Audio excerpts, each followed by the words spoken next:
Today's lecture, we're going to be doing a supplemental to our database lecture, where we're just going to go over the basic concepts of how to use the data access class to extract some data from the database and then bind that data to a data grid via clicking this button, pulling out the data. We're going to have a list of objects that we're then going to bind it to. So first, what we're going to do is we're going to come over here to this authors class that I've created, and what we want to do is we want to create a class that will mimic our database table here. So you'll notice we'll want author ID, first name, and last name in order to hold all of this data. So in order to do that, let's just create some auto-implemented properties for author ID, first name, and last name. We'll just keep it simple as some strings. Next thing I've done is I've created this author manager class. So what we're going to want to do is say get all the authors from the authors table, and then for each row we're going to create an author object and then fill it up with the data here. So the first thing we can do is we want to actually create that object reference to our author. So here we're going to create a list of these authors. Now next, let's go ahead and create a method here that we can use to our UI will call in order to get all of the authors from our database. So I wrote it ahead of time so we could save some time here. So our method is going to return a list of authors. We're going to call it getAuthors. We're going to instantiate our data access class, instantiate a data set to hold the data when we get it back. I'm going to create my initial author list. That's my class level variable up here. Use the data access class in order to execute an SQL statement, select all from authors. So I'm just using that to get all of the authors here.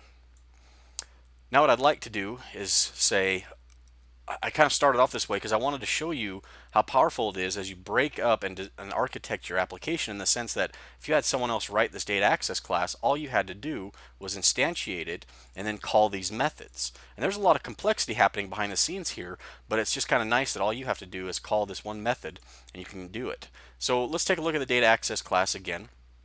We've got a connection string as a class level variable, which we instantiate and set up to our books MDB, which we just looked at. We have the execute SQL method, which passes in an SQL statement and the number of turn values. This method has a connection object and a data adapter object inside these using statements. Remember that says automatically, no matter what, from here to here, it will call connection.dispose. So if any problems happen, it'll automatically call that, or it hits this in bracket, it'll automatically call the dispose method. So I need my connection, I need my adapter in order to fill up my data set with data and then return it to the user. Remember, a data set is just an in-memory data set database. Now we got execute scalar SQL. We have our connection object, our adapter object, and here we can execute scalar. Next, we got execute non-query, where we use our connection object, and then we can have our SQL statement and do execute non-queries. This is like a delete or update statement. And so that's what our getAuthors method is going to do. We're going to execute this, get all from authors. We're going to loop through each data row in our tables.rows, create a new author object, fill it up with data, add it to our list, and then return this list. We could also, if we wanted to, we could create a method doing something like this, where maybe we're going to delete an author. And so we can instantiate the data access class, and then here we could pass in a delete from authors where author ID equals 2 or something to that nature. Now back on our main window, we have this DataGrid view 1, and we've got this display button here.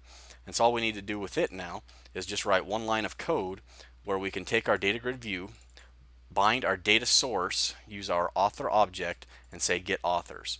And so behind the UI, we just have this one method, and all the real work is done in our business logic class.